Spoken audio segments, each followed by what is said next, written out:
Budget কোনো দলের জন্য করা হয়নি, এমনকি আর্থিক খাতেও কোনো দলীয় লোক বিবেচনা করা হয়নি। বাজেটোত্তর সংবাদ সম্মেলনে এসব কথা বলেছেন অর্থমন্ত্রী আমির খসরু মাহমুদ চৌধুরী। তিনি মনে করেন সরকারি কর্মকর্তাদের বেতন বাড়লে কমবে দুর্নীতি, একই সাথে ব্যবসার পরিবেশ সহজ করে মূল্যস্ফীতির লাগামও টানতে চান তিনি। এছাড়া রাজস্ব আদায়ের লক্ষ্যমাত্রাকেও অবাস্তব মনে করেন না অর্থমন্ত্রী। সাদাত হাবিব সেতুর আরেকটি রিপোর্ট। কেন্দ্রীয় ব্যাংকের গভর্নর, এনবিআরের চেয়ারম্যান, মন্ত্রিপরিষদ সচিব, অর্থ সচিবের মতো প্রজাতন্ত্রের সর্বোচ্চ কাঠামো, সেই সাথে ৯ মন্ত্রী, প্রতিমন্ত্রী, উপদেষ্টাকে নিয়ে বাজেটোত্তর সংবাদ সম্মেলনে অর্থমন্ত্রী।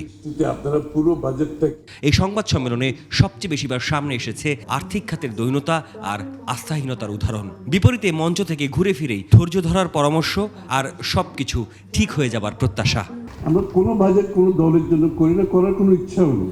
আমরা ফিনান্সিয়াল সেক্টরে একটা সিদ্ধান্ত নিয়েছি, কোনো ফিনান্সিয়াল সেক্টরে কোনো দলীয় লোক আমরা মনোনয়ন করবো, এটা পরিষ্কার করে আমি বলতে চাই। প্রশাসনের সেবা পেতে জনগণের ভোগান্তি ও ঘুষের অভিযোগ মেনে নিয়ে অর্থমন্ত্রী বললেন, সরকারি কর্মকর্তা কর্মচারীদের বেতন বাড়লে কমবে দুর্নীতি। বেতন বৃদ্ধি হলে তো দুর্নীতি কমার কথা। আমরা আশা করছি এটার সাথে সাথে দুর্নীতিও কমবে স্বাভাবিকভাবে। বিশাল বাজেটের রাজস্ব আদায় আদৌ সম্ভব হবে কিনা এমন প্রশ্নেও ইতিবাচক জবাব অর্থমন্ত্রীর।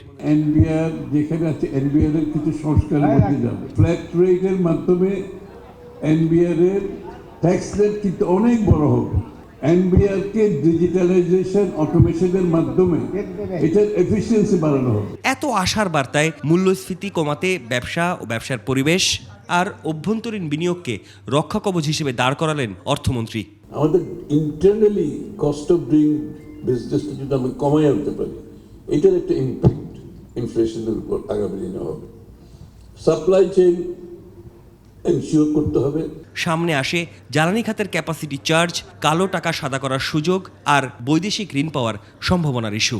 ক্যাপাসিটিটা বন্ধ করে দেন, তাহলে আমরা পাওয়ার স্টেশন চালাতে পারবো না। আমি যদি এটা জোর করতে যাই, যদি পাওয়ার বন্ধ করে দেয়, তাহলে কিন্তু এই দেশের মধ্যেও আবার পাওয়ারের ক্রাইসিস সৃষ্টি হবে। টাকাটা কিন্তু হয়, তিনি জমি বিক্রি করেছেন 5 কোটি টাকা, রেজিস্ট্রেশন হয়েছে 1 কোটি টাকা। বাকি 4 কোটি টাকা প্রমাণ করতে পারেন যে ওনার ব্যাংকিং চ্যানেলে লেনদেন হয়েছে এবং ওনার যদি বায়নানামা থাকে প্রুভ করতে পারেন, তাহলে উনি ওটার উপরে রেগুলার যে ক্যাপিটাল গেইন ট্যাক্স সেই হারে ট্যাক্স দিতে পারবেন।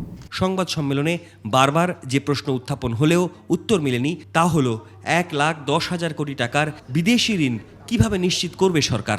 এছাড়া উত্তর মেলেনি কর্মসংস্থান বাড়ানোর পরিকল্পনার বিপরীতে ঘাটতি মেটাতে সরকারের ঋণ নির্ভরতা সাংঘর্ষিক কিনা সেই প্রশ্নেরও। যত বেশি ট্রান্সপারেন্ট হবে তত বেশি ট্যাক্স বাড়বে। সাদাত হাবিব সেতু, 21 টেলিভিশন, ঢাকা।